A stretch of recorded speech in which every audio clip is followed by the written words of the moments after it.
Hello प्यारे दोस्तों, स्वागत आप सभी का विजय क्लासेज में। मैं आपका दोस्त मनोहर। कैसे हैं आप लोग? सबसे पहले मैं आपको बता दूं कि ये जो सीरीज है, ये सीरीज हमारे जो बच्चे 10th क्लास बोर्ड 2026 का एग्जाम देने जा रहे हैं, उनके लिए बहुत ज़्यादा यूजफुल सीरीज है। मैं उनके लिए जितने भी प्रीवियस ईयर क्वेश्चंस, मतलब हर चैप्टर से जो क्वेश्चंस पिछले साल बोर्ड परीक्षा में पूछे गए हैं, उन क्वेश्चंस को मैं आपके सामने लेकर आया हूं। मैं आप मेरे बारे में बता दूं कि मैं मनोहर, और मैंने 10वीं क्लास को पढ़ाते हुए मुझे आज 7 साल हो गए। 8वां साल है ये पढ़ाते हुए, और कहीं टॉपर्स दिए हैं, और इस बार भी हम टॉपर्स निकालेंगे। आप लोग अगर इस वीडियो को देख रहे हैं तो पूरा वीडियो ज़रूर देखें, या फिर आपके परिवार में अगर कोई बोर्ड क्लास के अंदर बच्चा है तो उसको ज़रूर ये वीडियो भेजना, ताकि उसकी हेल्प हो जाए। ये साल उसका बेहतर, और बोर्ड परीक्षा एक ऐसा एग्ज़ाम्स होता है, हर बच्चे को डर रहता है कि किस प्रकार का हमारा पेपर होगा। लेकिन अब डरना नहीं है। आपका भाई, आपका बड़ा भाई आपके साथ में है, टेंशन लेने की ज़रूरत नहीं है। विजय एजुकेशन आपके साथ में है, मनोहर आपके साथ में है, क्या टेंशन ले रहे हो? ठीक है ना? मस्त रहो आराम से। बोर्ड एग्जाम्स के लिए एडवांस में हमारी ओर से आपको बेस्ट ऑफ लक है। लेकिन आप लोग सही तरीके से सब चीज़ों को पढ़ते जाइए भाई साहब, है ना? हम आपको पूर्णतः इसमें हेल्प करेंगे। आज इस सीरीज में हम पहले चैप्टर से, मैं किस तरीके से इस चैप्टर को डिज़ाइन किया हूँ, ध्यान से देखना, ठीक है ना? ये क्लास कौन से स्टेट्स के बच्चों के लिए सबसे ज़्यादा यूज़फुल है, मैं उनकी सबसे पहले बात करूँगा। मैं बात कर रहा हूँ बोर्ड एग्ज़ाम, किसकी बात कर रहा हूँ? बोर्ड एग्ज़ाम, ठीक है ना? बोर्ड एग्ज़ाम 2026 की बात कर रहा हूँ, ठीक है ना? और उसमें भी कौन-सी सब्जेक्ट की बात कर रहा हूँ मेरे भाई? हम सबसे पहले जिस सब्जेक्ट की बात करते हैं, हमारी सब्जेक्ट का नाम है साइंस सब्जेक्ट, यानी कि हम विज्ञान की बात कर रहे हैं मेरे भाई। विज्ञान एक ऐसी सब्जेक्ट, जितना पढ़ो उतना बढ़िया तरीके से समझ में आती है। और आपको डर है कि विज्ञान का पेपर कैसा होगा, टेंशन लेने की ज़रूरत नहीं है। मास्टर ज़िंदा है, आपके साथ में है, मनोहर आपके साथ में है। फ्री रहो, मस्त रहो, क्लास को एन्जॉय करो आराम से, ठीक है ना? साइंस, अच्छा, इसमें हम ध्यान से देखना, हमारी साइंस के अंदर टोटल टोटल कितने चैप्टर है भाई साहब? 13 चैप्टर है, जिसमें से पहला चैप्टर जो है उसका नाम है रासायनिक अभिक्रिया एवं समीकरण। कौन-सा नाम है? रासायनिक अभिक्रिया एवं समीकरण जो है, इस चैप्टर से हम क्वेश्चन करने वाले हैं। रासायनिक अभिक्रिया एवं समीकरण, इस चैप्टर से हम क्या करने वाले? इस चैप्टर को मैंने कैसे बांटा, ध्यान से देखो, मैंने ये कैसे किया। आप जानना नहीं चाहोगे? बिल्कुल जानने चाहेंगे सर। इधर देखो भाई, हमने सबसे पहले इसमें से एमसीक्यू के क्वेश्चन निकाले। सबसे पहले जो पूछे हुए क्वेश्चंस, एमसीक्यू का मतलब जिनका answer A B C D में दिया जाता है, वो क्वेश्चंस निकाले। अच्छा सर, फिर हमने निकाले अति लघुत्तरात्मक क्वेश्चन। अति लघुत्तरात्मक का मतलब समझते हो कि नहीं समझते हो? अति लघुत्तरात्मक प्रश्न, लघुत्तरात्मक, अति लघुत्तरात्मक का मतलब है वेरी शॉर्ट टाइप, एक लाइन का उत्तर, ठीक है ना? एक लाइन या एक शब्द में उत्तर, ठीक है ना? एक लाइन उत्तर की हम बात करेंगे। क्लियर भाई? इसके बाद में हमने निकाले लघु उत्तरात्मक, ठीक है ना? लघु लघु उत्तरात्मक, ठीक है ना? लघु उत्तरात्मक की बात करेंगे। लघु उत्तरात्मक, अच्छा, हर प्रश्न की संख्या भी बता रहा हूँ। एमसीक्यूज हमने कितने? 10, ठीक है ना? 10 क्वेश्चन एमसीक्यू का लेकर आया मैं। 10 क्वेश्चन छोटे-छोटे, ठीक है ना? 10 क्वेश्चन ही लघु उत्तरात्मक, और 5 क्वेश्चन जो है वो निबंधात्मक। निबंधात्मक का मतलब समझ गए ना? ठीक है ना?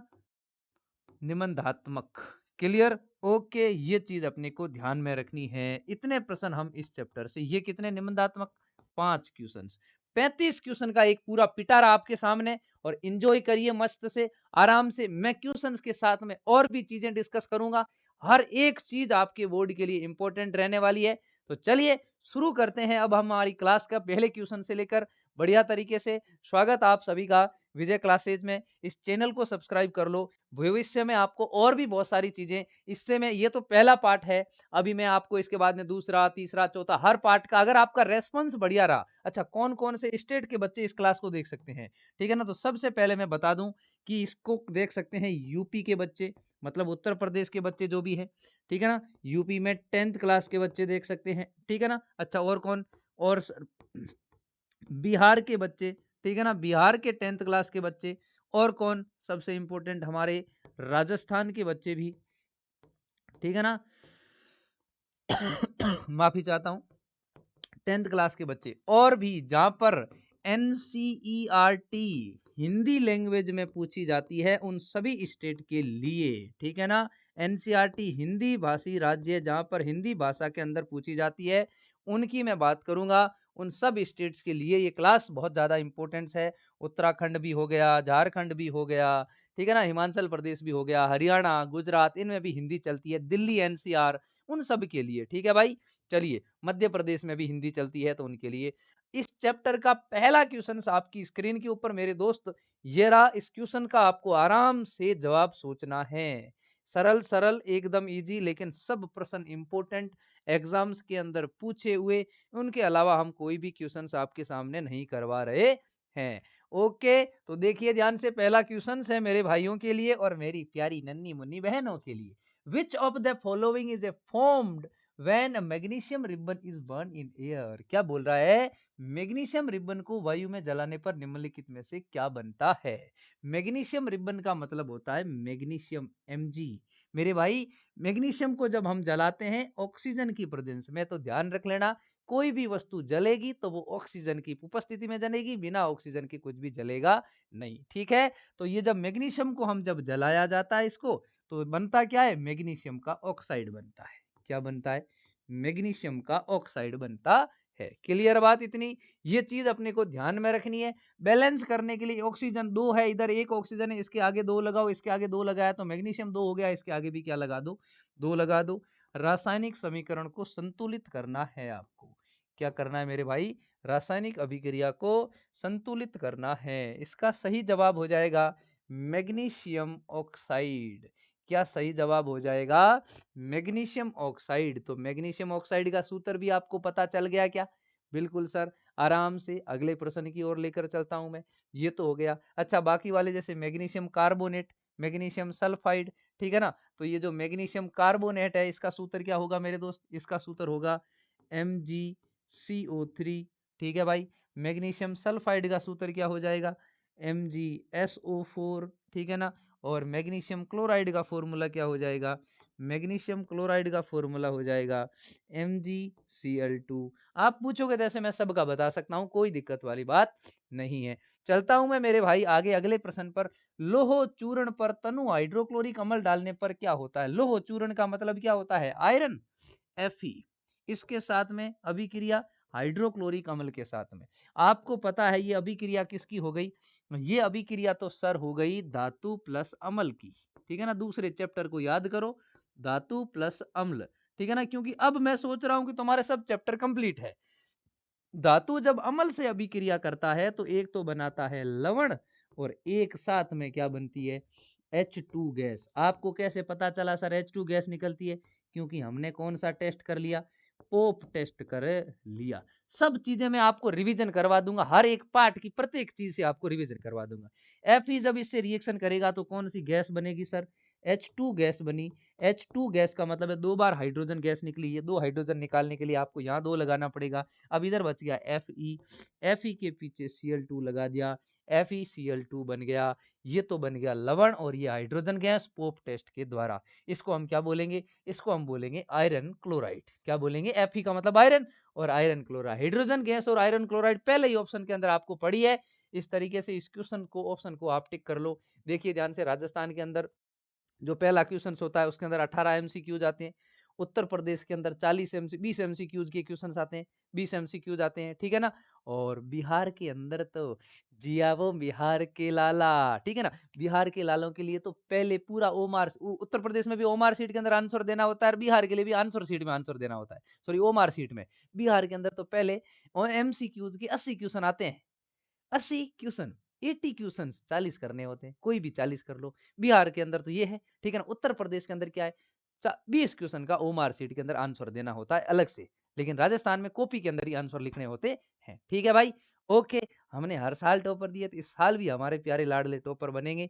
जल्दी से जल्दी कमेंट करना कि क्लास कैसी लग रही है भाई साहब।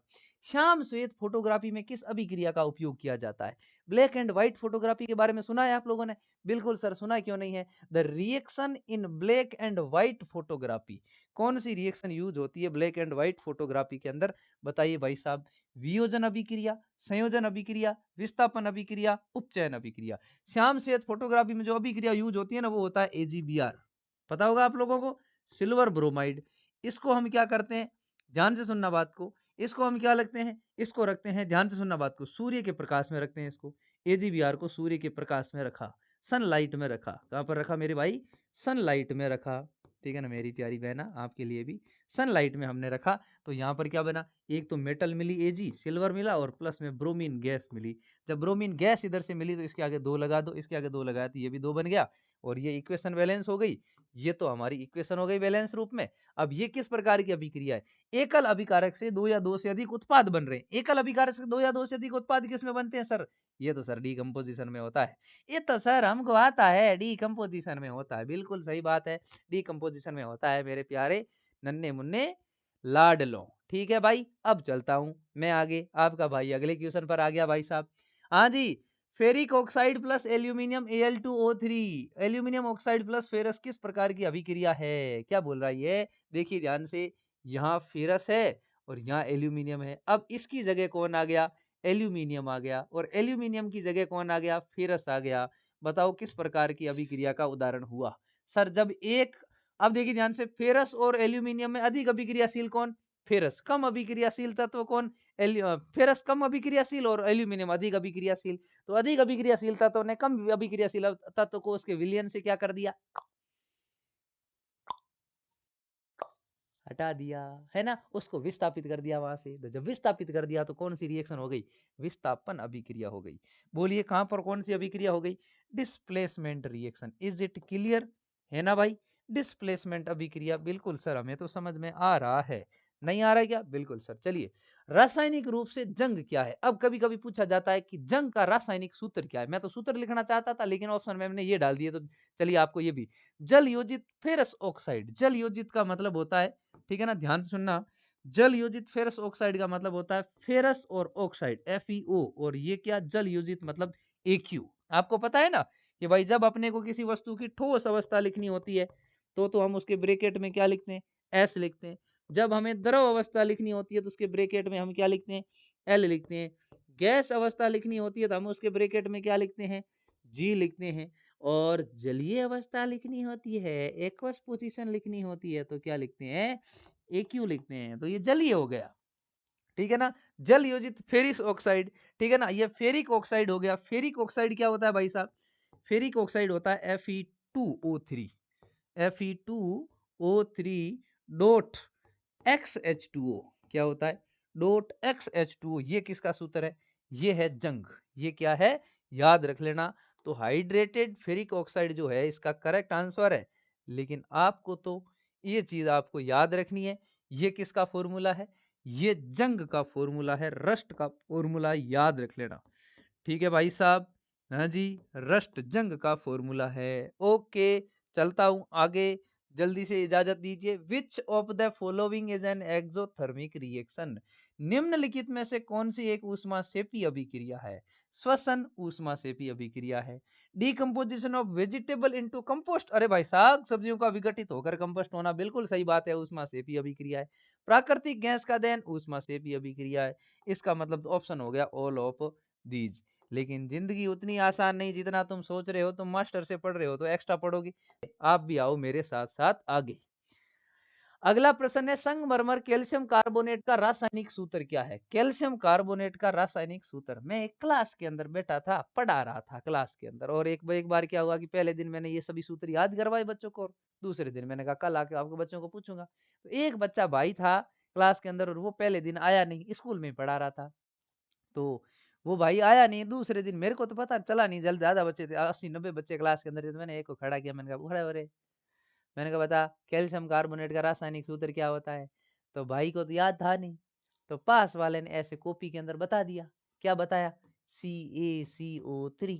अब उसको नहीं पता कि इसको CaCO3 बोलते हैं। उसने जैसे ही इसको देखा और उसके दिमाग में एक वायर खटका कि सी तो का मतलब तो कै होता है, जैसे कि हम लिखते हैं ना केमिस्ट्री में सी होता है, कैल्शियम में भी के, यहाँ सी ना, है ना, ये ध्यान से देखो, सी कैल्शियम के अंदर ये तो के से नहीं हो रहा, सी से स्टार्ट हो रहा है ना, कार्बोनेट, ये सी का मतलब वो क्या से समझ गया, कै से समझ गया, इसको सी ए को इसने बना दिया का, और सी ओ को बना दिया को, का को, और पीछे लगा दिया तीन, और तीन को इंग्लिश में बोला, बड़ी इंग्लिश वाली झाड़ी, मेरे को सीधा सीधा बोला काको थ्री, क्या बोला, काको थ्री, क्या बोला, काको, और पीछे क्या बोल दिया, थ्री। मैंने कहा यार क्या बात है, ये कौन सा फॉर्मूला, मैंने, मेरे को तो शुरू से विज्ञान पढ़नी पड़ेगी भाई साहब। मैंने कहा 4-5 साल के, उस समय 2-3 साल पहले की बात है, मैंने कहा 4-5 साल पहले की पूरी मेहनत बर्बाद होगी भाई साहब। ये होता है calcium carbonate CaCO3। Calcium hydroxide है मेरे दोस्त, ये कौन है, कैल्शियम हाइड्रोक्साइड, कौन है, कैल्शियम हाइड्रोक्साइड है, CaOH की होल ट्वाइस, जब भी OH आ जाए तो हाइड्रोक्साइड ही लगता है मेरे भाई, ये कैल्शियम हाइड्रोक्साइड है। इसको एक और नाम से जाना जाता है, इसको कहते हैं बुझा हुआ चूना। बोलो क्या बोलते हैं मेरे प्यारे भाइयों, बुझा हुआ चूना, यहीं से प्रश्न पूछे जाते हैं, बुझा हुआ चूना। और ये जो है, ये आपको जो दिख रहा है, ये है कैल्शियम ऑक्साइड, ये क्या है, कैल्शियम ऑक्साइड। ध्यान रख लेना, धातु का ऑक्साइड हमेशा अम्लीय प्रकृति का होता है? सर गलत कैसे बोल रहे हो, सारी प्रकृति का होता है भाई, ओके। कैल्शियम ऑक्साइड, धातु का ऑक्साइड कौन सी प्रकृति का होता है, सारी प्रकृति। कैल्शियम ऑक्साइड को कहते हैं बिना बुझा चूना, क्या कहते हैं, बिना बुझा चूना, ठीक है ना, याद रख लेना भाई साहब, बिना बुझा चूना। क्विक लाइम बोलते हैं उसको, और उसको स्लैक लाइम बोलते हैं। इसकी प्रकृति कैसी होती है पता है, क्योंकि इसी के अंदर पानी मिलाओगे तो क्या बन जाएगा, कैल्शियम हाइड्रोक्साइड, कैल्शियम हाइड्रोक्साइड सारक होता है।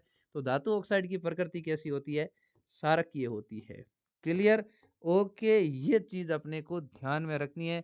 और ये कैल्शियम, हाँ जी, कैल्शियम कार्बोनेट भी प्रकृति में कैसा होता है, इसकी प्रकृति भी सारीय ही होती है, याद रखना, इसकी प्रकृति भी सारीय या सारकीय होती है। सारकीय सारीय में थोड़ा अंतर होता है, लिख सकते हो आप लोग, कोई दिक्कत वाली। ये क्या हो गया, ये तो कैल्शियम सल्फेट हो गया, ये कौन हो गया, कैल्शियम सल्फेट हो गया। इतनी बात अपने को ध्यान रखनी है, ओके। चलता हूं आगे, अगला क्वेश्चन। जब जल में विद्युत धारा प्रवाहित की जाती है तो विद्युत अपघटन मतलब तो कैथोड पर कौन सी गैस जमा होती है, इंपॉर्टेंट क्वेश्चन है, इस क्वेश्चन के ऊपर स्टार लगा लो, बोर्ड के अंदर ये क्वेश्चन आपको दिखेगा, देख लेना, ठीक है भाई। अच्छा, जब विद्युत धारा प्रवाहित की जाती है तो ध्यान से सुनना बात को, जब विद्युत धारा प्रवाहित की जाती है तो दो दो अब देखो ध्यान से, एक कैथोड होता है और एक एनोड होता है, एक होता है कैथोड, एक कौन होता है, कैथोड, ठीक है ना, ये हो गया कैथोड, ठीक है ना। दूसरा होता है एनोड, दूसरा क्या होता है, एनोड। बोलो भाई साहब, कैथोड और एनोड कौन होता है, एक होता है एनोड और दूसरा होता है कैथोड। अब आप लोग जल्दी से जल्दी बताओ भाई साहब, हाँ जी, हाँ, ये जो कैथोड होता है ना, इसका मतलब होता है, ध्यान से सुनना बात को, कौन से वाला, कैथोड का मतलब होता है माइनस वाला, और एनोड का मतलब क्या होता है, प्लस। ये बात आपको याद रखना है, एनोड का मतलब प्लस, कैथोड का मतलब माइनस। तो माइनस और प्लस दो ही चीजें आपको याद रखनी है। माइनस के ऊपर कौन सी, अब किसका विद्युत विद्युत अपघटन कर रहा है, H2O का, तो ये H2O, और इसका हमने किया विद्युत अपघटन, क्या कर लिया मेरे भाई, इसका हमने कर लिया विद्युत अपघटन। लिखना पड़ेगा, ऐसे नहीं लिखोगे तो गलत हो जाएगी, ये अभी क्रिया भी मैं यहाँ लिखवा रहा हूँ। विद्युत अपघटन करते हो तो दो गैस बनती है, एक हाइड्रोजन गैस बनती है और एक ऑक्सीजन गैस बनती है। अब ऑक्सीजन 2 बार आया तो इसके आगे 2 लगा और हाइड्रोजन 2 बार निकल गया, ये बात आपको ध्यान में रखनी। अब आप लोग खुद देखो मेरे भाई, ध्यान से देखो, हाइड्रोजन हमेशा कैसी गैस मानी जाती है, धनात्मक, ऑक्सीजन हमेशा कैसी मानी जाती है, माइनस। क्यों, क्योंकि हाइड्रोजन जो होता है वो क्या बनाता है, H+ बनाता है, ठीक है, बिल्कुल सर।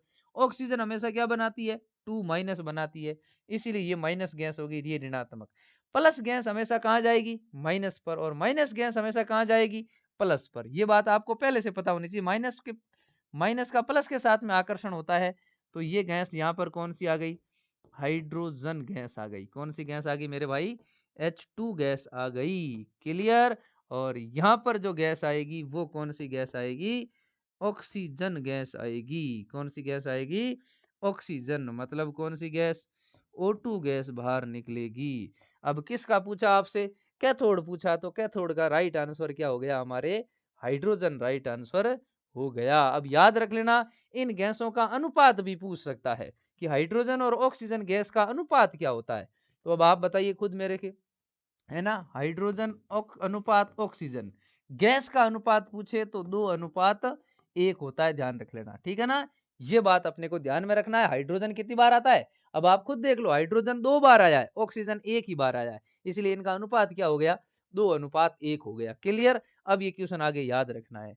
अगला क्वेश्चन है, वसा और तेल युक्त भोजन में उपचयन के कारण उत्पन्न होने वाली दुर्गंध और स्वाद को क्या कहते हैं। बहुत बढ़िया क्वेश्चन है, ठीक है ना। The conditions produce by aerial oxidation of fat and oils is marked by an unpleasant smell and taste is cold, ठीक है ना। इसको क्या बोलेंगे, संक्षारण, धातुएं खराब होती है, प्रतिऑक्सीकारक, है ना, प्रतिऑक्सीकारक नहीं, इसको बोलते हैं रेंसिडोटी, रेंसिडिटी, विकृत गंधिता।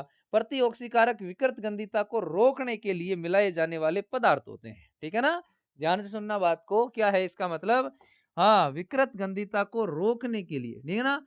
हाँ, खाद्य पदार्थों, खाद्य पदार्थों, ठीक है ना, याद रख लो भाई साहब, पदार्थों के उपचयन को रोकने के लिए, उपचयन, उपचयन का मतलब विकृत गंधिता, उपचयन को रोकने के लिए, रोकने के लिए मिलाए जाने वाले पदार्थ, मिलाए जाने वाले पदार्थ, मिलाए जाने वाले पदार्थ, ये क्या कहलाते हैं, जाने वाले पदार्थ, मिलाए जाने वाले जो पदार्थ होते हैं मेरे दोस्त, वो क्या कहलाते हैं, ऑक्सीकारक, ऑक्सीडाइजिंग, ऑक्सीडेंट कहलाते हैं, एंटीऑक्सीडेंट सॉरी, ठीक है ना, प्रतिऑक्सीकारक, ऑक्सीकरण नहीं रोकने, होने नहीं देते हैं।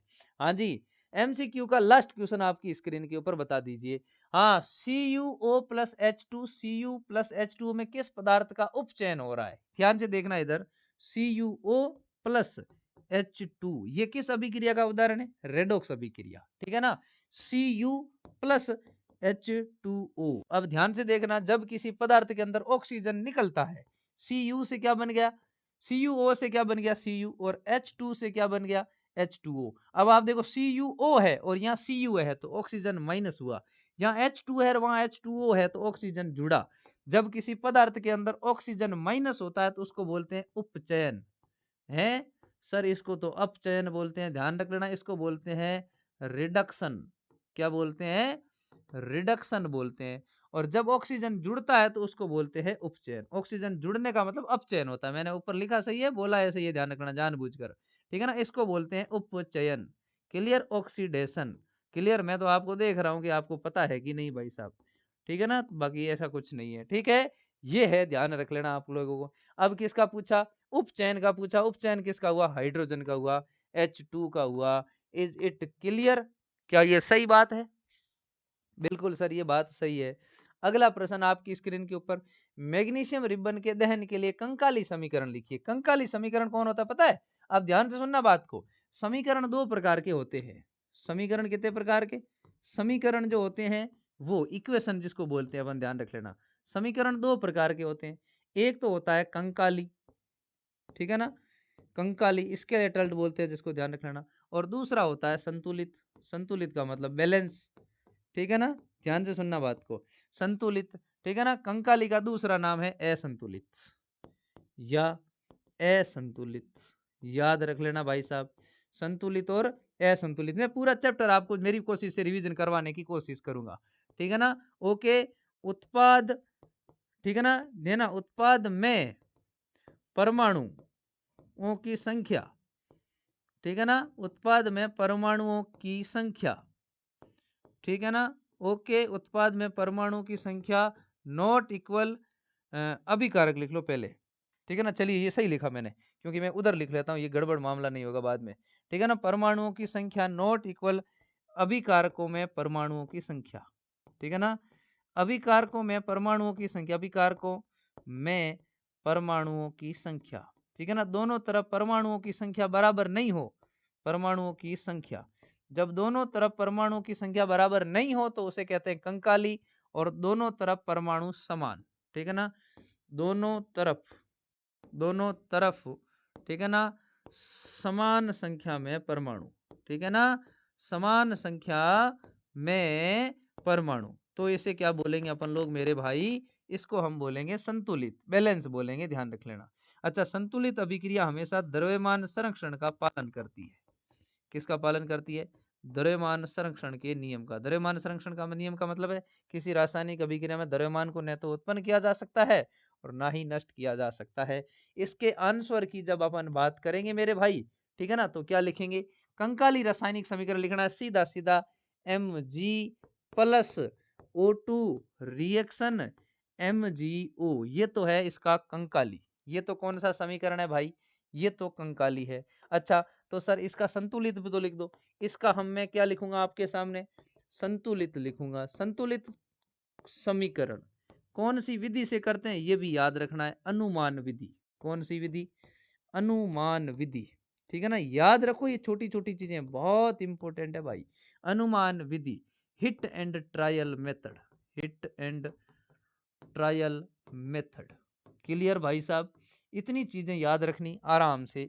हाँ, कंकाली। अच्छा, अब यह अपना बैलेंस समीकरण, इसको लिखो 2Mg plus O2 reaction reaction 2MgO। ठीक है ना, दोनों तरफ आप काउंट कर लो। अब इधर देखिए मैग्नीशियम एक, इधर एक मैग्नीशियम, इधर 2 ऑक्सीजन, इधर 1 ऑक्सीजन, इसका मतलब संतुलित नहीं है।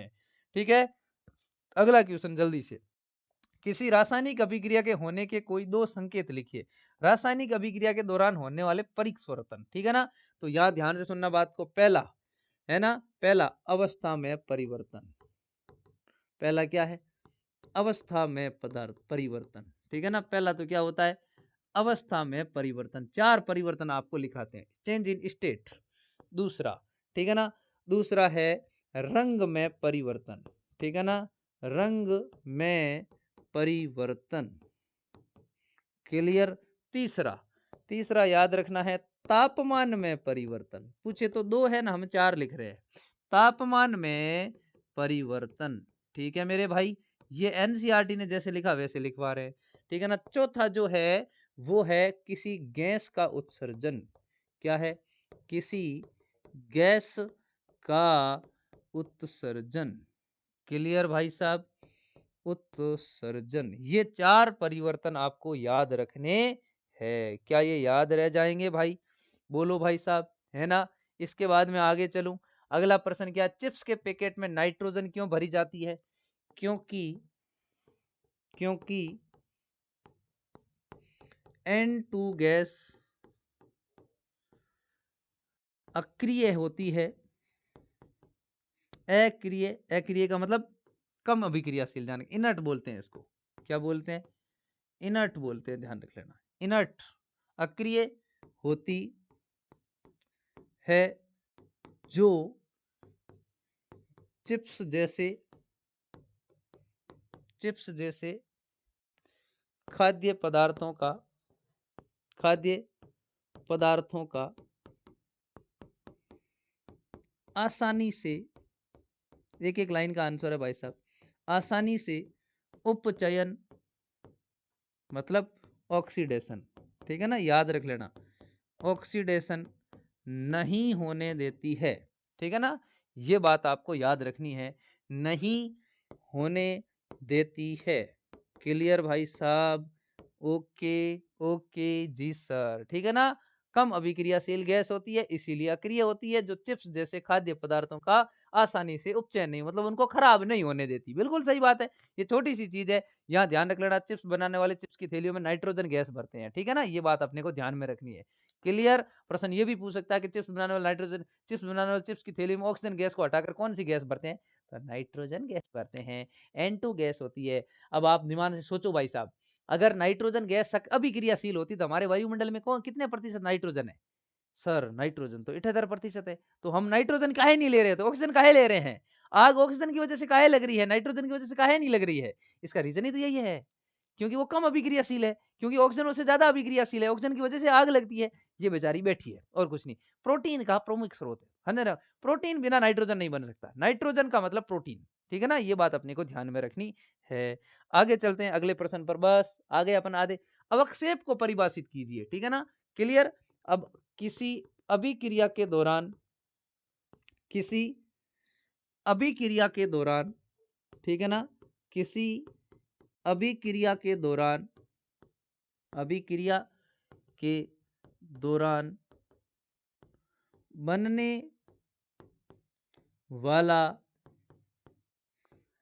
अविलेय या अघुलनशील, ठीक है ना, अविलेय का मतलब अघुलनशील, ठीक है ना, अघुलनशील अविलेय उत्पाद, ठीक है ना, ऐसा उत्पाद, उत्पाद, इस उत्पाद को क्या बोलते हैं, उत्पाद को हम बोलते हैं प्रोडक्ट, ठीक है ना, क्लियर, बनने वाला उत्पाद, है ना, उत्पाद अवक्षेप कहलाता है, अवक्षेप कहलाता है, कहलाता है, क्लियर। और ऐसी अभिक्रियाएं, ऐसी, मैं पूरे साथ में और भी लिख लेता हूं, ऐसी अभिक्रिया, अभिक्रिया अवक्षेपण अभिक्रिया, प्रिसिपिटेशन रिएक्शन, अवक्षेपण अभिक्रिया, अवक्षेपण, प्रिसिपिटेशन, ठीक है ना, याद रख लेना, क्लियर है, प्रिसिपिटेशन याद रख लेना, प्रिसिपिटेशन रिएक्शन, ठीक है ना, कहलाती अवक्षेपण अभिक्रिया, ठीक है ना, अभिक्रिया कहलाती है, क्लियर। अब मैं आपको लिखवाऊंगा यहां सबसे इंपॉर्टेंट चीज, अवक्षेपण अभिक्रिया का उदाहरण, और मेरा गारंटी है ये प्रश्न आपसे आएगा, ध्यान रख लेना, clear. Okay okay okay, Na2SO4 plus BaCl2, ठीक है ना, ये रिएक्शन होती है, और इस रिएक्शन में एक उत्पाद बनता है जिसका नाम है श्वेत उत्पाद, श्वेत रंग से लिख रहा हूं, ध्यान रख लेना, क्या बनता है, BaSO4, बेरियम सल्फेट, क्या बनता है, बेरियम सल्फेट, तीर का निशान नीचे कर रहा हूं, ध्यान रख लेना, क्लियर भाई साहब, प्लस 2NaCl, ये तो नमक बन गया, घुलनशील होता है जल में, ये ध्यान रख लेना, जल में अघुलनशील श्वेत उत्पाद, ठीक है ना, ध्यान रख लेना, अघुलनशील, अविलेय लिख लेता हूं ना भाई मेरे भाई, है ना, अविलेय श्वेत अवक्षेप, ठीक है भाई, इससे ज्यादा इस किताब से, सॉरी इस प्रश्न, इस पर चैप्टर से प्रश्न बन नहीं सकते जितने मैंने यहाँ ऐड किए, इससे जितने जितने क्वेश्चन पूछे हुए सब क्वेश्चन मैंने आपको यहाँ करवा दूंगा। अगला प्रश्न, बिना बुझा चूना और बुझा हुआ चूना का रासायनिक सूत्र मैंने बता दिए, ठीक है ना भाई साहब, है ना, ये चीज अपने को ध्यान में रखनी है, मैं आपको बता देता हूँ यहाँ पर एक चीज, ठीक है ना, मैं चूना बता रहा हूँ आपको, और चूना का मतलब लाइम, ठीक है ना, ओके। और लाइम के 3 टाइप होते हैं, सबसे पहला कौन सा, सर सबसे पहला बिना बुझा, ठीक है ना, याद रख लेना, सबसे पहला कौन सा, बिना बुझा, ठीक है भाई, ओके सर, बिना बुझा, ठीक है, बिना बुझा चूना, ठीक।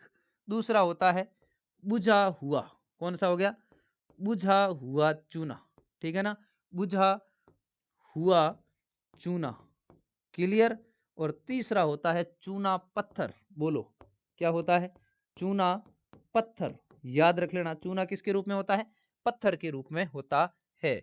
इंग्लिश भी लिखनी है तो लिख लो आप लोग, इसको हम बोलते हैं क्विक लाइम, क्या बोलते हैं इसको, क्विक लाइम बोलते हैं, ठीक है ना, इसको हम बोलते हैं सेलेक्ट लाइम, सेलेक्ट लाइम, इसको हम बोलते हैं लाइम स्टोन, ठीक है ना, ये बात आपको याद रखनी है, ओके। अब इसके बाद में आपको इनके बारे में क्या बातें याद रखनी वो भी मैं आपको समझा दूं, ध्यान से देखो, एक छोटा प्रश्न और इसके अंदर 4-5 बातें मैं आपको समझा दूंगा, और छोटी छोटी चीजें याद रखकर जिंदगी भर के लिए आपकी एक परमानेंट मेमोरी के अंदर ये चीजें सेव हो जाएगी। आप ध्यान से देखिए, बिना बुझा चूना जो होता है वो होता है कैल्शियम ऑक्साइड, क्या होता है भाई साहब, कैल्शियम ऑक्साइड, याद रख लेना भाई साहब, कैल्शियम ऑक्साइड, क्लियर। ये होता है calcium hydroxide, calcium hydroxide, clear भाई साहब, हाइड्रोक्साइड। और ये होता है कैल्शियम कार्बोनेट, याद हो जाना चाहिए, ध्यान रख लेना, कैल्शियम कार्बोनेट कौन होता है, कैल्शियम कार्बोनेट। ओके, अब बारी इनके सूत्र की सर। बिल्कुल सर, सूत्र लिखाओ। CaO, बिल्कुल सर। CaOH की होल ट्वाइस, बिल्कुल सर। और CaCO3, इसको ध्यान रख लेना। चूना पत्थर के और नाम भी आपको याद रखने हैं। इसके और नाम कौन से भाई साहब? इसी को हम संगमरमर कहते हैं, मार्बल। संगमरमर याद रख लेना। इसी को हम मार्बल बोलते हैं। क्या बोलते हैं? मार्बल। इसी को हम चौक बोलते हैं, खड़िया जिसको बोलते हैं। ठीक है ना भाई साहब? इतनी बात अपने को ध्यान में रखनी है, चौक या खड़िया। अब आप एक चीज याद रखना, एक चीज मेरी याद रखना, चीज मेरी याद ये रखना कि जब, ध्यान से सुनना बात को, बिना बुझा चूना जो है वो जल से अभिक्रिया करता है तो ये बुझा हुआ चूना बनता है। बुझा हुआ चूना जब कार्बन डाइऑक्साइड से अभिक्रिया करता है तो ये कैल्शियम कार्बोनेट बनाता है। इस तरीके से ये बनते हैं, ध्यान रख लेना। ठीक है ना? पूरा पूरा प्रोसेस आपको मैंने समझा दिया। आगे चलता हूं। द्रव्यमान संरक्षण का नियम क्या कहता है? किसी रासायनिक अभिक्रिया में, किसी रासायनिक अभिक्रिया में, रासायनिक अभिक्रिया में, किसी रासायनिक अभिक्रिया में द्रव्यमान को, द्रव्यमान का मतलब मास, ठीक है ना, को न तो उत्पन्न किया जा सकता है, उत्पन्न किया जा सकता है, और ना ही नष्ट किया जा सकता है। In a chemical reaction mass never be created and neither be destroyed, किया जा सकता है। अर्थात, मैंने सही बोल दिया इंग्लिश में, समझ में आ गई होगी आपको, इंग्लिश मीडियम वालों को भी। अर्थात जितना द्रव्यमान, जितना द्रव्यमान अभिकारकों, रिएक्टेंट, अभिकारकों का मतलब क्या होता है? रिएक्टेंट, ठीक है ना, रिएक्टेंट्स का होता है, उतना ही द्रव्यमान, उतना ही द्रव्यमान उत्पादों का होता है। उत्पादों का मतलब प्रोडक्ट्स, ठीक है ना, प्रोडक्ट्स का होता है। ओके मेरे भाई, इतनी बात आपको ध्यान में रखनी है। ठीक है ना? जितना द्रव्यमान अभिकारकों का होगा उतना का उतना किसका होगा? उत्पाद का होगा। हाँ जी, यही बात थी, यही बात है, स्टेट लॉ। ठीक है भाई साहब। एक द्विविस्थापन अभिक्रिया का उदाहरण दीजिए, है ना? ऐसी रासायनिक अभिक्रिया जिसमें आयनों का आदान प्रदान होता है, ऐसी रासायनिक अभिक्रिया, रासायनिक अभिक्रिया, अभिक्रिया जिसमें आयनों का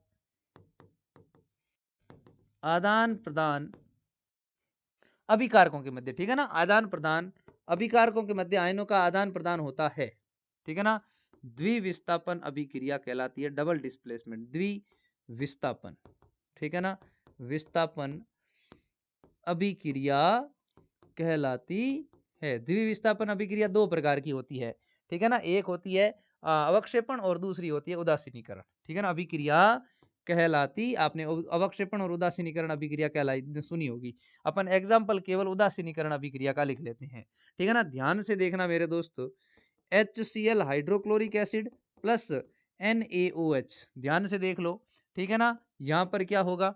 यहाँ पर बड़ा जादू होगा मस्त तरीके से। Na यहाँ पे आ जाएगा, H यहाँ चला जाएगा, ठीक है ना। क्या हो जाएगा? NaCl प्लस HOH, HOH किस में कन्वर्ट हो जाता है? HOH का मतलब होता है H2O। ओके भाई, इतनी बात आपको समझ में आ गई क्या? हैं जी, है ना? इतनी चीज आपको क्लियर हो गई? हाँ, ओके, चलता हूं मैं आगे। अगली बात, ये तो हो गई अभिक्रिया का उदाहरण, और एक और उदाहरण मैंने पहले लिखाया, एक तो ये हो गया, दूसरा उदाहरण भी मैंने लिखाया था, कौन सा? Na2SO4 plus BaCl2 reaction Na2S, sorry BaSO4 barium sulphate plus 2NaCl। Okay, ये बात आपको याद रखनी। अगला क्वेश्चन, कॉपर सल्फेट के विलयन में लोहे की कील डालने पर उसका रंग क्यों बदल जाता है? कॉपर सल्फेट CuSO4 उसके विलयन में वे लोहे की कील Fe रिएक्शन हुआ, क्या बना? FeSO4 प्लस Cu, ठीक है ना, कॉपर अलग हो गया, ठीक है ना। क्या लिखोगे इसमें? इसमें सर आप जो बोलोगे वही लिखेंगे। मैं तो क्या बोल रहा हूं पता है? मैं बोल रहा हूं कि फेरस, फेरस का मतलब क्या है? लोहा, ठीक है ना। लोहे का मतलब क्या है? आयरन, ठीक है ना, आयरन कॉपर से अधिक अभिक्रियाशील होता है, अधिक अभिक्रियाशील होता है, याद रख लेना, अधिक अभिक्रियाशील होता है, अधिक अभिक्रियाशील होता है। यह अतः, ये अतः नहीं लिखता हूं, यही लिखता हूं, यह कॉपर सल्फेट के विलयन से Cu को विस्थापित करके FeSO4 बना लेता है, ठीक है भाई साहब। ओके, हाँ जी, क्या बना लेता है? अरे एक मिनट रुकना, हाँ, FeSO4 बना लेता है, FeSO4 बना लेता है, बना लेता है, जो विलयन का रंग बदल देता है, जो विलयन का रंग बदल देता है, ठीक है ना। विलयन का रंग जनरली हरा हो जाता है, ठीक है ना। ये बात अपने को ध्यान में रखनी है। भूरा मटमेला रंग हो जाएगा विलयन का, जो विलयन का रंग क्या कर देता है? बदल देता है। इतनी बात आज याद रखनी है। आगे, रेडॉक्स अभिक्रिया किसे कहते हैं? कौन सी अभिक्रिया मेरे भाई? रेडॉक्स अभिक्रिया। ऐसी रासायनिक अभिक्रिया, ऐसी रासायनिक अभिक्रिया, ऐसी रासायनिक अभिक्रिया, ऐसी रासायनिक अभिक्रिया जिसमें उपचयन, उपचयन का मतलब क्या? ऑक्सीडेशन, ठीक है ना, ऑक्सीडेशन एवं अपचयन, अपचयन का मतलब क्या? रिडक्शन, रिडक्शन, अभी नाम बनाऊंगा, हाँ, एक साथ साथ हो, एक साथ हो, रेडॉक्स अभिक्रिया कहलाती है। रेडॉक्स, रेड, रेड का मतलब रिडक्स, ठीक है ना। अब ध्यान से देखना, ऑक्स, ऑक्स का मतलब ऑक्सीडेशन, रिडक्शन प्लस ऑक्सीडेशन, ठीक है ना। रिडक्शन से तो देखो उपचयन, रिडक्शन से क्या लिया? रेड ले लिया। ऑक्सीकरण, उपचयन का मतलब ऑक्सीडेशन, ऑक्स ले लिया उधर से, इधर से रेड और उधर से ऑक्स, दोनों मिलकर क्या बन गए? रेडॉक्स अभिक्रिया कहते हैं। याद रख लेना, रेडॉक्स अभिक्रिया कहते हैं, अभिक्रिया कहते हैं। ये क्वेश्चन आपके बोर्ड के अंदर कन्फर्म क्वेश्चन है, वेरी वेरी वेरी इंपॉर्टेंट, ठीक है भाई। ओके, अब लिखवा दूं आपको example, Cu plus, Cu plus H2O, ठीक है ना, रिएक्शन CuO था ना, ये क्या कर दिया मैंने? तूने क्या कर डाला? हाय मर गई, मैं मर गई। अरे रुक जा भाई, ऐसे ना कर। CuO plus H2 reaction, Cu plus H2O। अब ध्यान से देख मेरे मित्र, CuO से क्या बन गया? Cu बन गया माइनस ऑक्सीजन, का मतलब हो गया अपचयन। क्या हो गया भाई साहब? अपचयन, ऑक्सीजन बाहर निकल गया ना, ठीक है ना। ओके, और इसके अंदर ऑक्सीजन जुड़ गया, ऑक्सीजन जुड़ गया का मतलब है, ऑक्सीजन जुड़ गया का मतलब है उपचयन। दोनों साथ साथ में हो गए, ये लो रेडॉक्स हो गई, ठीक है ना। एक एग्जांपल और ही आपको याद रखना है, और एक एग्जांपल याद रखना, याद रख लेना, ZnO प्लस सी रिएक्शन, Zn प्लस CO, ठीक है ना। ये एग्जाम्पल भी इंपॉर्टेंट एग्जाम्पल है, ठीक है ना। एक और एग्जाम्पल अगर आपको याद रखना है तो मैं वैसे आ जाएगा, आगे है, मैंने क्वेश्चन ऐड कर रखा है। हाँ, इस अभिक्रिया का प्रकार बताइए। अभिक्रिया कौन सी आपके सामने? CaCO3 रिएक्शन, यहां पर आपको दे रखी है हीट, डेल्टा लिख रहा है, ध्यान रखना। ठीक है ना। इस डेल्टा का मतलब क्या होता है? डेल्टा का मतलब होता है हीट, ऊष्मा दे रखी है आपने, ऊष्मा की वजह से ये भाग में टूट गया, CaO प्लस CO2। याद रखना मेरे प्यारे नन्हे मुन्ने बच्चों, जब भी आप किसी अभिक्रिया के अभिकारक के अंदर CO3 देखें तो कन्फर्म मान लेना कि एक गैस निकलेगी जिसका नाम कार्बन डाइऑक्साइड है। और इस अभिक्रिया का नाम क्या हो जाएगा भाई साहब? ये हो जाएगी, इस अभिक्रिया का नाम होता है ऊष्मीय वियोजन। ऊष्मीय वियोजन, या वियोजन का दूसरा नाम अपघटन भी होता है, थर्मल डीकंपोजिशन। ठीक है ना भाई साहब? ओके, हीटिंग भी बोलते हैं, थर्मल डीकंपोजिशन भी बोलते हैं। इतनी बात अपने को ध्यान रखनी है। Okay, thermal decomposition. ठीक भाई। ओके ओके ओके, आगे चलता हूं मैं अगले। वायु में जलाने से पहले मैग्नीशियम रिबन को क्यों साफ किया जाता है? ठीक है ना। वायु में जलाने से पहले मैग्नीशियम रिबन को साफ क्यों किया जाता है, इसका आंसर लिखना है आपको। ध्यान से सुनना बात को। वायु में खुला छोड़ने के कारण, वायु में पड़ा रहने के कारण, पड़ा रहने के कारण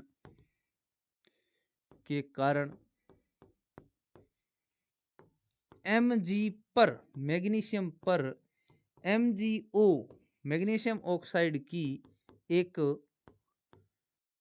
रक्षात्मक परत जम जाती है। ठीक है, सीधे लिख लेते हैं, एक पतली परत जम जाती है, पतली परत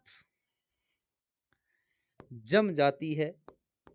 ठीक है ना, जाती है, जिसके कारण, जिसके कारण इसका, जिसके कारण इसका, इसका मतलब Mg का। ठीक है ना। हाँ, शुद्ध दहन, प्योर कंबसन, ठीक है ना, शुद्ध दहन नहीं हो पाता है, नहीं हो पाता, नहीं हो पाता है, इसलिए, इसलिए इसे वायु में जलाने से पूर्व, वायु में जलाने से पूर्व, जलाने से पूर्व रेगमाल पत्र, ठीक है ना, ठीक है ना, सैंड स्टोन पेपर जिसको बोलते हैं, ठीक है ना, रेगमाल पत्र से साफ किया जाता है, साफ किया जाता है। ध्यान रख लेना, ये वाली बात आपको याद रखनी है। फिर इसकी अभिक्रिया, अब आपसे पूछे कि बताओ सर इसकी रिएक्शन क्या होगी, तो रिएक्शन लिखना है। रिएक्शन हमेशा याद रखो मैग्नीशियम वाली, तो 2Mg plus O2 reaction 2MgO, magnesium oxide. कौन है भाई साहब? Magnesium oxide. ये कौन है? मैग्नीशियम ऑक्साइड है भाई साहब। ओके, क्या ये बात सही है? बिल्कुल सर, ये बात एग्जैक्टली राइट है। ये कौन है? Magnesium oxide. बस 10 क्वेश्चन बचे हैं पीछे। ठीक है ना। निम्नलिखित रासायनिक समीकरण को संतुलित कीजिए। सरल सरल सीधे सीधे काम, संतुलित करने का काम कौन सी विधि से करते हैं भाई साहब? एक तो याद रख लेना है ना, संतुलित करने के लिए जिस विधि का उपयोग करते हैं उसका नाम है अनुमान विधि। क्या नाम है उसका? अनुमान विधि। याद रख लेना, अनुमान विधि नाम है इसका। ठीक है, ये बात अपने को ध्यान में रखनी। HNO3, इधर देखो पहला इक्वेशन, HNO3 प्लस CaOH की होल ट्वाइस, ये तो कौन सी रिएक्शन है? ये तो उदासीनीकरण अभिक्रिया है। ठीक है ना। और CaNO3 की होल ट्वाइस और प्लस में क्या बन रहा है? H2O बन रहा है। आप ध्यान से देखना, जब भी अम्ल क्षारक की अभिक्रिया होती है ना, तो उसमें मैं आपको एक हिंट दे देता हूं। क्या दे देता हूं? हिंट। हमेशा अम्ल के अंदर हाइड्रोजन और क्षारक के अंदर OH दोनों बराबर होने चाहिए। ध्यान रखना, दोनों क्या होने चाहिए? बराबर। अब इधर देखिए OH कितना है? 2 है, इधर OH कितना, H कितना? 1 है, तो इसके आगे 2 लगा दो, या फिर हाइड्रोजन काउंट कर लो आप लोग सीधे सीधे। ठीक है ना। इधर से नाइट्रोजन देख लो, नाइट्रोजन काउंट कर लो, नाइट्रोजन कितना? इधर 1, इधर कितने? 2, तो इसके आगे 2 लगा दो, ये बन गया सीधा सीधा संतुलित। ठीक है भाई, ये बात अपने को ध्यान में रखनी है। सेकंड रिक्वेशन क्या है? BaCl2, BaCl2 plus H2SO4 sulphuric acid. ठीक है ना, रिएक्शन करके क्या बना लिया इसने? BaSO4, बिल्कुल ठीक बात है, प्लस HCl। ठीक है, अब आप देख लो ध्यान से, इधर क्लोरीन कितना 2, उधर क्लोरीन कितना 1, तो इसके आगे क्या लगा दो भाई साहब, 2 लगा दो, एक ऑटोमेटिक। इधर हाइड्रोजन कितना 2, इधर हाइड्रोजन कितना 1, ऑटोमेटिक बैलेंस हो जाएगा। क्लियर भाई साहब? अब देखिए ध्यान से, बाकी सब चीजें क्लियर है क्या? अब इधर एक चीज और रह गई, इधर आप ध्यान से देखना, ऑक्सीजन कितने हो गए? अब ध्यान से हाइड्रोजन देखना, इधर 2 हाइड्रोजन और इधर भी 2 हाइड्रोजन, 4 हाइड्रोजन, तो इधर 2 भी लगेगा ऊपर। ठीक है ना? तो ये अब जाकर बैलेंस हुई ऊपर वाली। ठीक है भाई? चलिए आगे चलता हूँ अगले क्वेश्चन पर। ऊष्माक्षेपी और ऊष्माशोषी अभिक्रिया में उदाहरण सहित अंतर बताना है। अंतर हमेशा टेबल में देना है। किस में देना है? टेबल में। ध्यान रख लेना, इस तरीके की आपको एक टेबल बनानी है और इस टेबल के अंदर आपको देना है अंतर। ठीक है भाई? ओके, इस टेबल को बीच में से अलग कर देना। ठीक है ना? Okay okay okay sir sir sir sir sir, ऐसे ना करो तुम। हो गया। इधर तो आप क्या लिख लेना, इधर तो लिख लेना ऊष्मा सेपी। ठीक है भाई साहब, ऊष्मा सेपी। ठीक, और इस तरफ लिख लेना ऊष्मा सोफी। ठीक है ना? ऊष्मा सोसी। ठीक है, सोफी कैसे नाम आया मेरे? ऊष्मा सोसी। ठीक है ना? सोसी एंडोथर्मिक एक्सोथर्मिक। ठीक है भाई साहब? हाँ जी, क्लियर।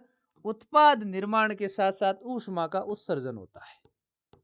उत्पाद निर्माण के साथ साथ, निर्माण के साथ साथ, ठीक है ना, याद रख लेना, उत्पाद निर्माण के साथ साथ ऊष्मा का उत्सर्जन होता है। उत्सर्जन का मतलब है ऊष्मा बाहर निकलती, उत्सर्जन का मतलब बाहर। ठीक है ना? ध्यान से, उत्सर्जन होता है, बाहर निकलती है। क्लियर भाई साहब? ओके। इधर ऊष्मा का अवशोषण होता है। क्या होता है? ऊष्मा का अवशोषण होता है, एब्जॉर्प्शन होता है। ठीक है भाई? ऊष्मा का क्या होता है? अवशोषण होता है। क्लियर भाई? अब एग्जाम्पल की बात आ जाए, तो जब बात एग्जाम्पल की आ जाए तो हमने पहले से ही लिखे है, ध्यान रख लेना। ठीक है ना? यहां पर अपन लिखेंगे प्राकृतिक गैस का then CH4 plus 2O2 reaction CO2 plus 2H2O plus ऊष्मा, प्लस में क्या निकलेगी? ऊष्मा निकलेगी, डेल्टा ई निकलेगी। ये डेल्टा का मतलब होता है ऊष्मा। ठीक है ना? याद रख लेना, एनर्जी निकलेगी, ऊष्मा निकलेगी, इस वजह से खाना बनाते हैं हम घर में। ठीक है ना? इसका एग्जाम्पल की बात करेंगे हम लोग, तो ये देख लो ध्यान से, कैल्शियम कार्बोनेट। ठीक है ना? इसको हमने यहाँ पर ऊष्मा दी, यहाँ पर क्या दी? हीट दी। हीट का मतलब क्या होता है? ऊष्मा। क्लियर? और इस वजह से क्या बना? CaO plus CO2। ये बात आपको यहाँ याद रखनी है। क्लियर? ये हो गया अंतर, और अंतर हमेशा टेबल में देना। बहुत जल्दी क्वेश्चन, लेड नाइट्रेट के चूर्ण को परख नली में गर्म करने पर क्या होता है? संतुलित रासायनिक समीकरण बताइए। समीकरण बताना लेड नाइट्रेट को। ध्यान से सुनना बात को, परख नली में आप गर्म करोगे तो 2 गैस बनेगी, एक बनेगी नाइट्रोजन डाइऑक्साइड, नाइट्रोजन डाइऑक्साइड। ठीक है ना? क्लियर? ये तीक्ष्ण गैस होती है, तीखी गैस होती है, डाइऑक्साइड। ठीक है ना? NO2 गैस का निर्माण होता है, का निर्माण, और साथ में क्या बनता है? ठीक है ना? साथ में बनता है lead oxide, lead oxide. Lead oxide का मतलब PbO। ठीक है ना? और साथ में बनती है ऑक्सीजन गैस। ठीक है ना? थोड़ी मात्रा में क्या निकलती है? Oxygen gas. इसका मतलब O2 निकलती है। अब हमारा नंबर है रिएक्शन लिखने का। लो जी, PbNO3 की होल ट्वाइस, ये होता है लेड नाइट्रेट का सूत्र। इसका हमने किया ऊष्मीय अपघटन। क्या बोल रहा है? गर्म किया, ये गर्म कर दिया, डेल्टा का मतलब गर्म करना। PbO ये लेड ऑक्साइड, प्लस में NO2 ये नाइट्रोजन डाइऑक्साइड, और ये O2। बैलेंस कर लो भाई साहब। जब आप बैलेंस करने जाओगे तो ध्यान से देखना, इधर PbO ऑक्सीजन, इसके आगे 2 लगाओगे। ठीक है ना? इसके आगे भी 2 लगाओगे, और इसके आगे लगाओगे 4, और बाकी सब बैलेंस हो गया। ठीक है ना? ये बात आपको याद रखनी, इस रिएक्शन को ये याद करनी है आपको, और कोई इसका रामबाण अपनाना नहीं है, क्योंकि ये इंपॉर्टेंट अभिक्रिया है। इसलिए इस अभिक्रिया को आप लोग सभी क्या कर लोगे? याद कर लोगे। ठीक है भाई? चलता हूं मैं आगे अगली क्वेश्चंस पर। श्वसन को ऊष्माक्षेपी अभिक्रिया क्यों कहते हैं? क्योंकि ठीक है ना, ध्यान से सुनना बात को। श्वसन को ऊष्माक्षेपी अभिक्रिया इसीलिए कहते हैं। हाँ जी, हमारा शरीर को हमारे शरीर को ऊर्जा के लिए भोजन की आवश्यकता होती है। ठीक है ना, ठीक है ना, हमें ऊर्जा कार्बोहाइड्रेट, कार्बोहाइड्रेट का मतलब समझते हो ना, कार्बोहाइड्रेट मतलब कार्बोहाइड्रेट में भी कौन, ग्लूकोज। ठीक है ना, ग्लूकोज का मतलब C6H12O6 से मिलती है, जो हमें चावल, आलू आलू ब्रेड व अनाज से मिलता है। ठीक है ना, ओके, हाँ जी, इनसे मिलता है। ठीक है ना, माइटोकॉन्ड्रिया में, कहां पर, माइटोकॉन्ड्रिया में O2 की उपस्थिति में, O2 की उपस्थिति में, ध्यान से जो लिख रहा हूं वैसे लिख लेना, उपस्थिति में ग्लूकोज का विखंडन, ग्लूकोज का विखंडन मतलब टूटता ही है, अपघटन होता है इसका, विखंडन होकर शरीर को एटीपी मिलती है। एटीपी का मतलब एडिनोसिन ट्राइफॉस्फेट मिलती है। ओके, क्या मिलती है शरीर को, एटीपी मिलती है। अब इसकी reaction C6H12O6 plus 6O2 reaction, ये रिएक्शन कहाँ होती है, माइटोकॉन्ड्रिया में, ध्यान रख लेना, माइटोकॉन्ड्रिया। ठीक है ना, याद रख लेना, ये माइटोकॉन्ड्रिया में होती है। ठीक है ना, क्या बनती है, 6CO2 plus 6H2O plus ATP, adenosine triphosphate, mitochondria में होती है। तो याद रख लेना, ये जो एटीपी बनती है ये 36 से 38 बनती है। ठीक है ना, वायवीय श्वसन होता है ये, कौन होता है, एरोबिक रेस्पिरेशन होता है। अगला क्वेश्चन, विस्थापन और द्विविस्थापन अभिक्रिया में क्या अंतर है, एकदम सरल, ध्यान से सुनना बात को।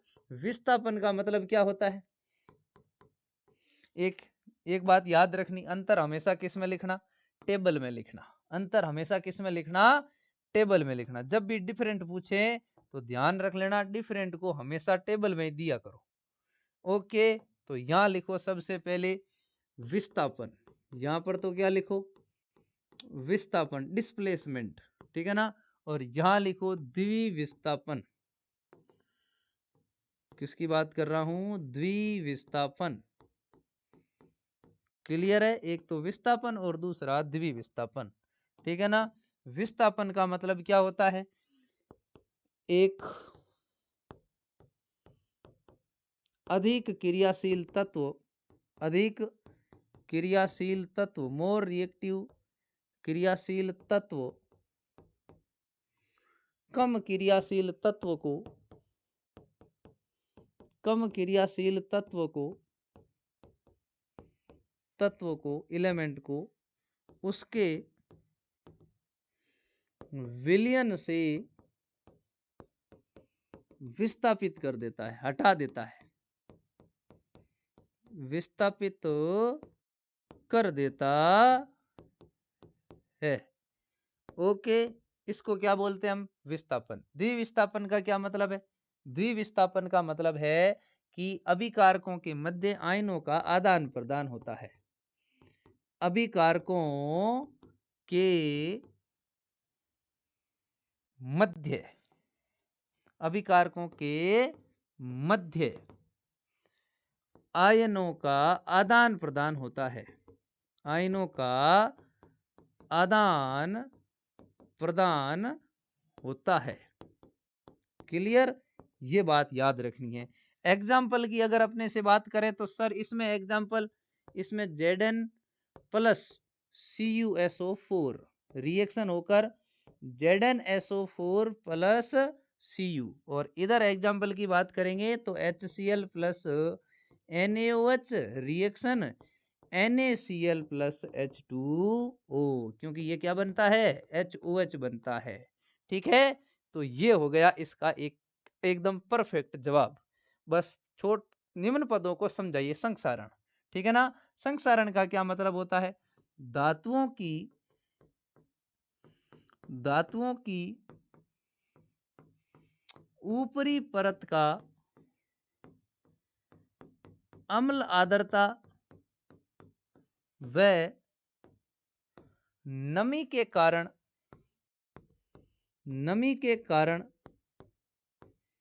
खराब होना क्या कहलाता है, खराब होना संक्षारण कहलाता है, संक्षारण कहलाता है। क्लियर भाई साहब, ओके, ये चीज अपने को ध्यान में रखनी है। एग्जाम्पल की बात करें तो लोहे पर जंग लगना, लोहे पर जंग लगना, ठीक है भाई। दूसरे एग्जाम्पल की बात करें तो चांदी के ऊपर काली परत जमना, चांदी के ऊपर काली परत जमना, ठीक है भाई साहब, ओके। अगला तीसरे नंबर की एग्जाम्पल की बात करूं तो कॉपर पर हरी परत जमना, कॉपर पर हरी परत बेसिक कॉपर कार्बोनेट की होती है, जिंक फेरिक ऑक्साइड की होती है, सिल्वर सल्फेट की होती है, ठीक है ना। कॉपर पर हरी परत जमना, ठीक है ना, हरी परत बेसिक कॉपर कार्बोनेट की होती है, ठीक है ना, ओके। बेसिक मतलब सारी है ना, हरी परत जमना। क्लियर, ये अपन घर में देखते हैं भाई, बचाने के उपाय आपको याद ही है, ठीक है भाई। चलिए, रेंसिडिटी का मतलब होता है खाद्य पदार्थों का, ऐसे पूरा लिखता हूं, तेल व वसायुक्त, तेल व वसायुक्त खाद्य पदार्थों का, तेल व वसायुक्त खाद्य पदार्थों का उपचयन के कारण, उपचयन के कारण उनके गंध व स्वाद का परिवर्तन होना, परिवर्तन होना विकृत गंधिता कहलाता है, विकृत गंधिता, विकृत गंधिता कहलाता है, ठीक है भाई साहब। इतनी बात अपने को ध्यान में रखना है। उदाहरण के लिए चावल व ब्रेड का खराब होना, चावल व ब्रेड का खराब होना, सब्जी का खराब होना। क्लियर, इतनी चीज अपने को ध्यान में रखनी है। हाँ जी, तो इन अपन ये जो है इनके बचाव के तरीके क्या है, इनके बचाव के तरीके जैसे कि पेंट लगाना, ठीक है ना, ओके। सनहेक लगाना, यानी कि एक मिश्र धातु बनाना भी लिख लेता हूं, ठीक है ना, मिश्र धातु बनाना, ठीक है, ओके। और भी है इलेक्ट्रोप्लेटिंग, यसद लेपन, ठीक है ना, तीसरे नंबर का यसद लेपन, यसद लेपन करना, ठीक है ना, ये सब चीजें। और रेंसिडिटी से, विकृत गंधिता से बचाव का एंटीऑक्सीडेंट पदार्थ मिलाना या वायुरोधी बर्तनों में रखना, एयर टाइट कंटेनर जो होता है उनके अंदर रखना, ये सब उदाहरण।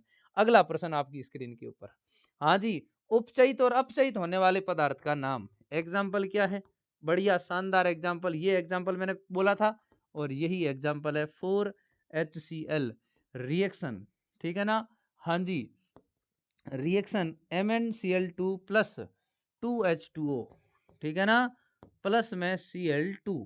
क्लियर, अब मेरी तरफ ध्यान से देखना, MnO2 से तो क्या बन गया, MnCl2, HCl से क्या बन गया, Cl2, याद रख लेना। अब आप खुद बता दो कि सर MnO2 से ऑक्सीजन बाहर निकला, ऑक्सीजन जब बाहर निकलता है तो उसका मतलब तो उसका तो होता है अपचयन, ठीक है भाई साहब, इसका तो होता है रिडक्शन। क्लियर भाई साहब, ओके। और इसमें से कौन बाहर निकला? Minus hydrogen. जब हाइड्रोजन बाहर निकलता है तो उसका क्या होता है? उपचयन। क्लियर? ऑक्सीडेशन। ये चीजें तो आपको याद होनी चाहिए भाई साहब, ठीक है ना। अब ध्यान से देखो, अब आपका उत्तर भी वैसा ही है जैसा ये प्रश्न पूछ रहा है। हाँ, उपचयित। उपचयित कौन हुआ भाई साहब? जिसका उपचयन हुआ, ठीक है ना। उपचयित कौन हुआ? HCl। अब आपसे पूछा कि अपचयित। अपचयित का मतलब जिसका अपचयन हुआ, अपचयित, ठीक है ना। अपचयित, ठीक है ना भाई साहब। अपचयित कौन हुआ? MnO2। ये अपना N स्वर है, अलग से लिखना पड़ता है, ध्यान रख लेना। क्लियर भाई साहब? अब आपको यहां याद रखना है रेडॉक्स का मतलब क्या है, ठीक है ना। रेडॉक्स का मतलब याद रख लेना, ठीक है ना। अच्छा, उपचयन और अपचयन दोनों समझाओ। रेडॉक्स तो ये हो ही गई, ठीक है ना। अब ध्यान से सुनना बात को, यहां पर मैं समझा देता हूं आपको दो रिएक्शन, ठीक है ना। वैसे ये रिएक्शन है आगे, तो मैं अभी यहाँ पे टाइम खराब नहीं करता हूं क्योंकि ये क्वेश्चन मैंने पूछ रखा है, ठीक है भाई। अगला क्वेश्चन है आपकी स्क्रीन के ऊपर, ये रहा। क्या क्वेश्चन है? एक चमकदार भूरे रंग का तत्व X वायु में गर्म करने पर काला हो जाता है। तत्व X और बनने वाले काले यौगिक का नाम बताइए। काला यौगिक एक ही होता है, जो होता है कॉपर। कौन होता है? कॉपर होता है, वो काला होता है, ध्यान रख लेना, ठीक है ना। तो X प्लस वायु में जलाया, ठीक है ना, गर्म कर दिया ना वायु में, तो क्या हो गया? ठीक है ना, ये बन गया XO, काला यौगिक। क्लियर? काला यौगिक। क्लियर भाई साहब? इतनी बात आपको याद रखनी। अब जो X है वो तो कौन है? कॉपर है। प्लस इसको वायु में जलाया तो क्या बन गया? Copper oxide, CuO। बैलेंस कर लो इसको, इधर 2 लगा दो, इधर 2 लगा दो, तो काले रंग का यौगिक क्या हो गया? Copper oxide. कॉपर ऑक्साइड कौन है? काले रंग का यौगिक है। क्लियर भाई साहब? काले रंग का यौगिक, काले रंग का यौगिक। क्लियर भाई साहब? मेरे भाई क्लियर हो गया? एक्स कौन हो गया? ये जो एक्स है ना, ये कौन हो गया? कॉपर, ठीक है ना। तो याद रख लो, एक्स कौन हो गया? कॉपर हो गया। क्लियर? ओके सर, ये तो Cu हो गया। आगे चलता हूं, अगला। वियोजन अभिक्रिया के लिए एक एक समीकरण दीजिए जिसमें ऊष्मा, ऊर्जा, प्रकाश और विद्युत के रूप में ऊष्मा प्रदान की हो, ठीक है ना। सबसे पहले तो ऊष्मा के रूप में, एक नंबर तो किसके रूप में? ऊष्मा के रूप में, हीट के रूप में। क्लियर भाई साहब? हीट, थर्मल के रूप में। इसका रिएक्शन, इसके 3 समीकरण है। CaCO3 सबसे इंपॉर्टेंट है। CaCO3 reaction CaO plus CO2। इसका एक और दूं, इसका एक और लिख लो, FeSO4 रिएक्शन। गरम करो इसको, ठीक है ना। ओके, इसको गरम किया, Fe3O4, ठीक है ना भाई साहब। और साथ में क्या बन गया भाई साहब? साथ में बन गया SO2 प्लस SO3। 2 बार दे दो इसको, ठीक है। बन गया बराबर। चलिए जल्दी से बता दीजिए। हाँ, क्या ये इक्वेशन यहाँ पर क्लियर नहीं हुई क्या? Fe2O3 होगा, है ना। हाँ, Fe2O3, ठीक है ना। Fe2O3 हो गया। अब देखिए ध्यान से, 6 8 हो गए और बराबर, ठीक है। ये हो गया। एक और लेड नाइट्रेट वाला तो पहले बता ही रखा है, PbNO3 की होल ट्वाइस, ठीक है ना। इसकी रिएक्शन क्या होती है? इसकी रिएक्शन, इसको गर्म किया, ऊष्मा के रूप दे, डेल्टा का मतलब ऊष्मा है, ध्यान रखना। 2PbO plus 4NO2 plus O2। एक तो ये रिएक्शन हो गई। अब ये दूसरी रिएक्शन, ये तो ऊष्मा के रूप में हो गई। दूसरी कौन सी? दूसरी किसके रूप में? प्रकाश के रूप में, ठीक है ना। 2 नंबर है प्रकाश, ठीक है ना। लाइट फोटोक्रोमेटिक बोलते हैं इसको, ध्यान रख लेना, ठीक है ना। यहां पर पहली रिएक्शन कौन सी? यहां पर जो है प्रकाश के रूप में पहली रिएक्शन जो है वो है 2AgCl रिएक्शन। यहां पर लिख लो लाइट, ठीक है ना। लाइट लिख लो, सनलाइट लिखो तो भी चलेगा, कोई दिक्कत नहीं है। लाइट 2Ag प्लस Cl2, सीधे सीधे याद रखने मेरे भाई, ठीक है ना। 2AgBr, ठीक है ना, रिएक्शन। और किसकी प्रेजेंस में? लाइट की प्रेजेंट में, 2Ag प्लस Br2। यही रिएक्शंस वो हैं जो श्याम श्वेत फोटोग्राफी में यूज की जाती है। एक रिएक्शन रह गई लास्ट में, कौन सी रिएक्शन रह गई? रह गई कौन सी? विद्युत वाली, 3 वाली विद्युत वाली, जल का विद्युत अपघटन, ठीक है ना। जल का विद्युत अपघटन। क्लियर? जल का विद्युत लिखो, एक ही बात है, अपघटन। क्लियर मेरे भाई, ठीक है ना। तो यहाँ पर क्या रिएक्शन हो जाएगी, 2H2O रिएक्शन विद्युत अपघटन, विद्युत अपघटन। और यहाँ पर क्या बन जाएगी, 2H2 प्लस O2। ये गैसें याद रखनी, इनका अनुपात आपको पता ही होना चाहिए। चलता हूं अगले क्वेश्चन पर जल्दी से। जल के विद्युत अपघटन नामांकित चित्र समझाइए, चित्र की सहायता से समझाइए। चित्र बनाना है आपको जल के विद्युत अपघटन का, ठीक है ना। जल के विद्युत अपघटन में आपको क्या करना है मेरे मित्र, ध्यान से देखना। आपको इस तरीके का एक बीकर लेना है, ठीक है ना। इस बीकर के अंदर आपको क्या करना है, नीचे से ध्यान रख लेना, दो जगह से इसको खुला करना है। इसके अंदर से यहां से आपको क्या फंसाने हैं, यहां पर आपको इलेक्ट्रोड फंसाने हैं, ठीक है ना।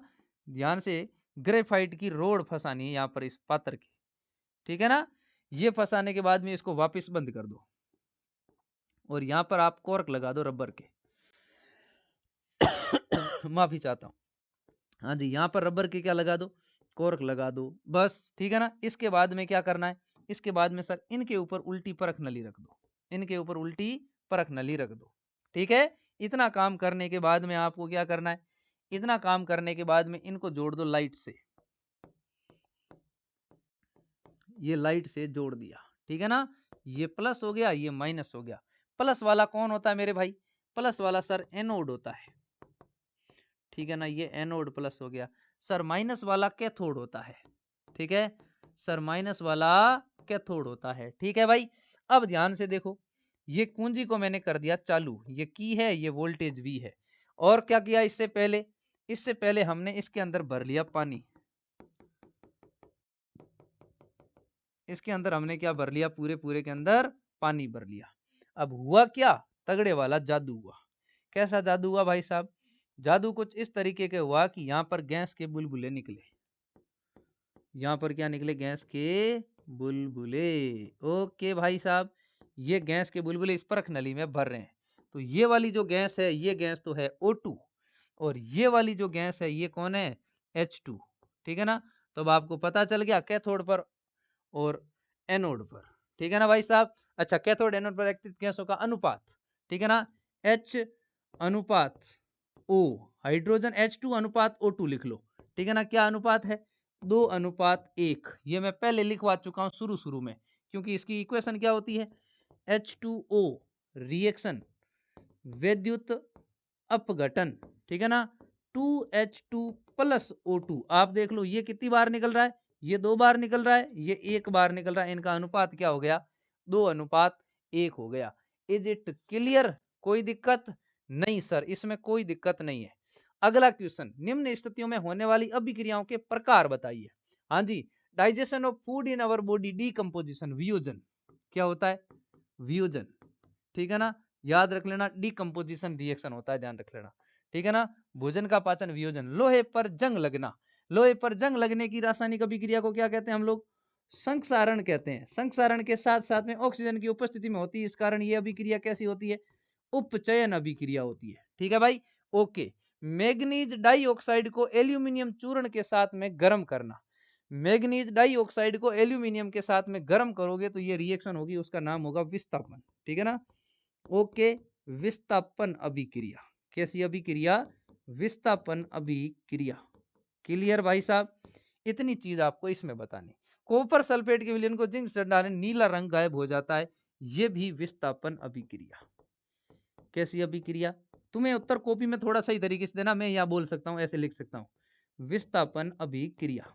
क्लियर, ओके, वियोजन अभिक्रिया, ठीक है ना। वियोजन का मतलब टूटना, अब भोजन के कण टूटते हैं एंजाइम की सहायता से, ठीक है ना। संगमरमर के टुकड़ों पर तनु HCl डालना, संगमरमर के टुकड़ों पर तनु HCl डालोगे तो द्विविस्थापन अभिक्रिया होगी, द्विविस्थापन अभिक्रिया होगी।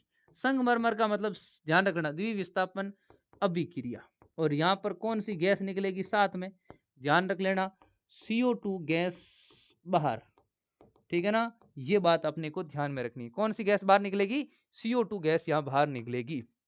अगला क्वेश्चन, दी गई गतिविधि में रिबन, मैग्नीशियम रिबन का दहन का अवलोकन करे और उत्तर दे। अभिक्रिया का प्रकार बताए, अभिक्रिया का प्रकार, मैग्नीशियम रिबन का जलना, संयोजन अभिक्रिया। कैसी अभिक्रिया, संयोजन अभिक्रिया, ठीक है भाई, है ना, कॉम्बिनेशन रिएक्शन। आंखों की सुरक्षा के लिए चमचा क्यों चमचा नहीं, चश्मा, ठीक है ना, चश्मा क्यों प्रयोग लिया जाता है, क्योंकि, ठीक है ना, क्योंकि इसकी ज्वाला, इसकी ज्वाला व धुआं, ज्वाला व धुआं कहां हो रहा है, धुआं हमारी आंखों के लिए, आंखों के लिए, वेल्डिंग वाले इसीलिए तो चश्मे पहनते हैं, आंखों के लिए हानिकारक होता है, ठीक है ना, ये चीज अपने को ध्यान में रखनी है, हानिकारक होता है। रासायनिक अभिक्रिया का समीकरण लिखिए, कितनी बार, तीसरी बार एक ही बोर्ड के अंदर लिखना हो, Mg+O2 रिएक्शन 2MgO। क्लियर भाई, इतनी चीज समझ में आ गई, बिल्कुल सर।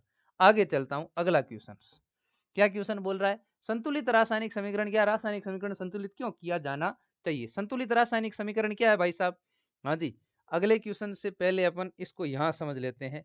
संतुलित रासायनिक समीकरण ए समझाता हूं मैं आपको, संतुलित रासायनिक समीकरण, ठीक है ना, जब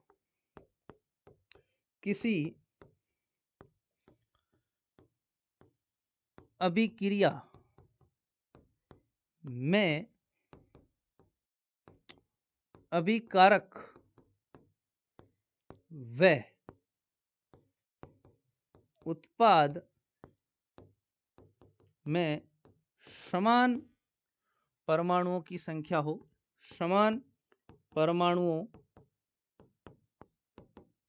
की, थोड़ा जल्दी लिख रहा हूं, हो सकता है हैंडराइटिंग में दिक्कत हो, संख्या हो तो उसे, ठीक है ना, तो उसे हो संख्या होनी चाहिए, ठीक है ना, ये होनी चाहिए ताकि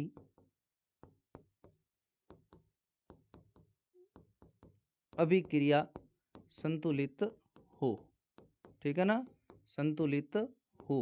क्लियर, अच्छा, संतुलित क्यों करनी चाहिए, ठीक है ना, संतुलित, संतुलित अभिक्रिया द्रव्यमान संरक्षण के नियम का पालन करती है, द्रव्यमान संरक्षण के नियम का पालन करती है, ठीक है ना, द्रव्यमान संरक्षण के नियम का क्या करती है, पालन करती है। ये तो पहला आंसर हो गया।